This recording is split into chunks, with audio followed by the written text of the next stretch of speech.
আসসালামু আলাইকুম, আমি কানিসমাতে মর্দা টেকনিক ইজি এডুকেশনের পক্ষ থেকে সকলকে জানাই স্বাগত। আজকে মূলত আমরা যে টপিকটা নিয়ে আলোচনা করতে যাচ্ছি, আপনারা আমাদের টাইটেল দেখে বুঝতে পারছেন, ক্রিয়ার কাল, এবং আমাদের পর্বটা হচ্ছে 2 বর্তমান কাল নিয়ে। মূলত ক্রিয়ার কাল নিয়ে আমাদের এর আগেও একটা পর্ব আছে যেখানে আমরা ক্রিয়ার কাল কাকে বলে, কত প্রকার, সেই প্রকারভেদগুলো আবার কত প্রকার করে, সেই সকল সম্পর্কে ধারণা নিয়েছি। আর আজকে আমরা বর্তমান কালের যে প্রকারভেদগুলো আছে সেগুলোকে আমরা খুব সহজে কিভাবে চিনতে পারি, বা অতীতকাল বা ভবিষ্যৎকালগুলোকে আমরা কিভাবে খুব সহজে চিনতে পারি, সেই সকল বিষয় নিয়ে আমরা মূলত আলোচনা করব। তো আজকে আমরা টপিকটা শুরু করছি বর্তমান কাল দিয়ে। আমরা সবাই বর্তমান শুনেই বুঝতে পারি, যেটা আমরা প্রেজেন্ট বুঝাই, ইংলিশেও কিন্তু আমরা টেন্স পড়ে আসি। তো বর্তমান মানে কি? বর্তমানে আমরা যে কাজগুলো করছি বা বর্তমানের সময় যখন বুঝাবে সেটাই হচ্ছে বর্তমান কাল। আমরা একটু সংজ্ঞাটা লিখে নিই। বর্তমানে করা কাজগুলোর সময়কে বর্তমান কাল বলে।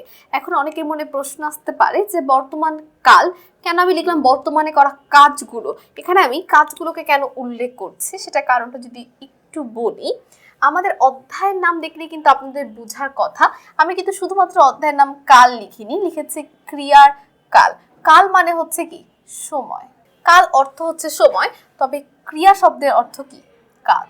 অর্থাৎ ক্রিয়ার কাল মানে কিন্তু শুধুমাত্র আমরা সময়কে বোঝাচ্ছি তা কিন্তু না, শুধুমাত্র সময় মানে কিন্তু আমাদের কাল না।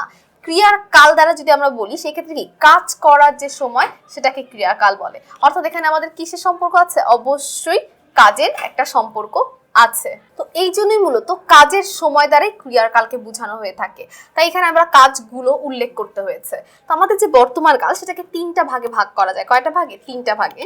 3 প্রকার। এই যে 3টা প্রকার যা আছে, এই 3টা প্রকার কি? সাধারণ বর্তমান, 2 হচ্ছে ঘটমান বর্তমান, 3 হচ্ছে পুরাগঠিত বর্তমান।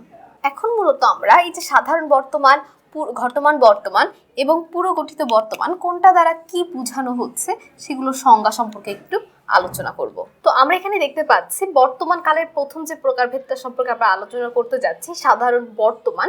তার পাশে লেখা আছে যে ক্রিয়ার কাজটি বর্তমানে সাধারণভাবে ঘটে বা হয় তাকে সাধারণ বর্তমান বা নিত্যবিত্ত বর্তমান বলে। অর্থাৎ যেগুলো সাধারণত হয়ে থাকে, আমরা প্রতিনিয়ত করতে থাকি, বা বর্তমানে প্রায় সময় হয়ে থাকে, বা চিরন্তন যে সত্যগুলো আছে সেগুলো হচ্ছে আমাদের সাধারণ বর্তমান।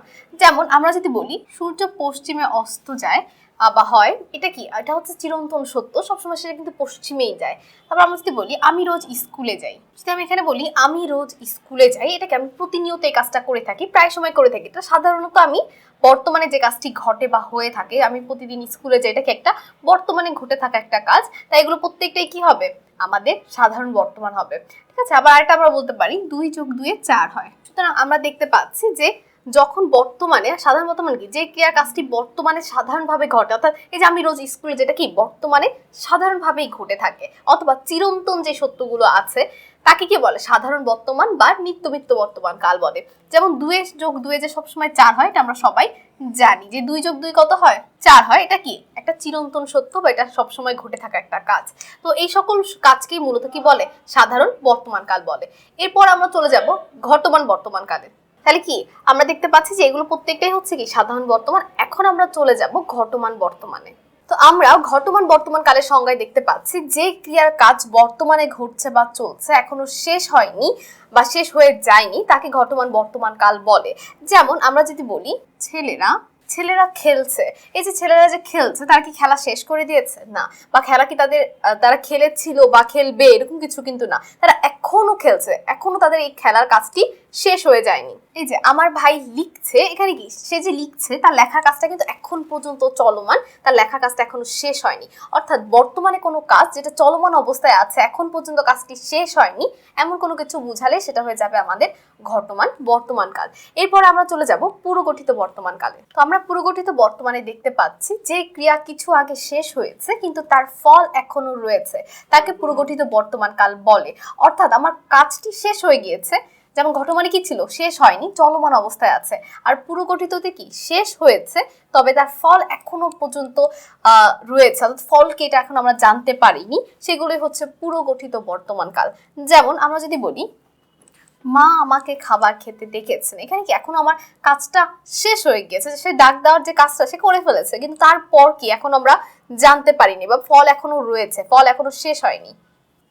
এই যে বাবা যে অফিস থেকে ফিরেছে, যে ফিরেছে যে ক্রিয়াপদটা সেটা কিন্তু শেষ হয়ে গেছে, সে ফিরেছে, তবে এখনো তার ফল অবশিষ্ট আছে বা ফল এখনো রয়েছে।